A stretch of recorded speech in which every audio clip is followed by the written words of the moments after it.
ఆంధ్రప్రదేశ్ని వర్షాలు ఇప్పట్లో వీడేలా లేవు. పశ్చిమ బంగాళాఖాతంలో మరో అల్పపీడనం ఏర్పడే అవకాశం ఉందని వాతావరణ శాఖ తెలిపింది.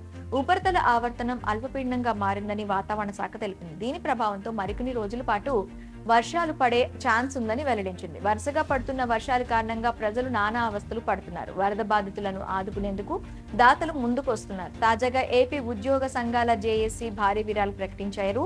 ఈ విరాళాల విషయంలో అలా ఉంచితే ఏపీలోని వానల గురించి చూసినట్లయితే పరిస్థితులు చాలా దారుణంగా ఉన్నాయి. ఏపీలో కురుస్తున్న వర్షాల కారణంగా జలాశయాలు, కాలువలు, చెరువులు పొంగిపొర్లుతున్నాయి.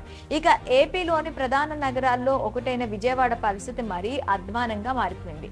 బుడమేరు వాగు పొంగిపొర్లడంతో పలు కాలనీలు మొత్తం నీట మునిగాయి. ఇళ్లలోకి నీరు చేరి ప్రజలు తీవ్ర ఇబ్బందులకు గురవుతున్నారు. వరదల ధాటికి సర్వం కోల్పోయి నిరాశ్రయులుగా మారారు. ఆకలితో బెజవాడ ప్రజలు అలమటిస్తున్నారు. ఈ నేపథ్యంలోనే ఏపీలోని వరద బాధితులను ఆదుకునేందుకు సామాన్యుల నుంచి సెలబ్రిటీలు, రాజకీయ నేతలు ముందుకొస్తున్నారు. ఎవరికి తోచినంత స్థాయిలో వారు విరాళాలు ప్రకటిస్తున్నారు. ఇప్పటికే టాలీవుడ్ హీరోలు young tiger NTR, megastar Chiranjeevi, Mahesh Babu, Balakrishna, Vishwaksen, Siddhu Jonnalagadda, Akkineni Nagarjuna వంటి హీరోలు వరద బాధితుల కోసం విరాళాలు ఇచ్చారు. ప్రభాస్ 2 తెలుగు రాష్ట్రాలకు కలిపి 2 కోట్లు ఇచ్చారు. ఇలా సెలబ్రిటీలందరూ వరద బాధితుల కోసం సాయం చేసేందుకు మేం సైతం అంటూ ముందుకొచ్చారు.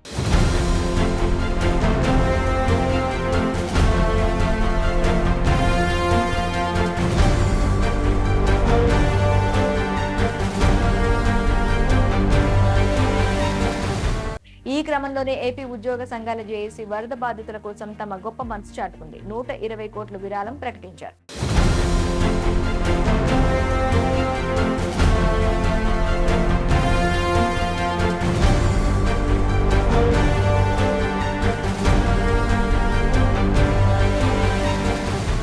ఉద్యోగుల సెప్టెంబర్ నెల జీతంలోని ఒక్కరోజు బేసిక్ పే సంపాదనను ఇచ్చేందుకు ముందుకొచ్చారు.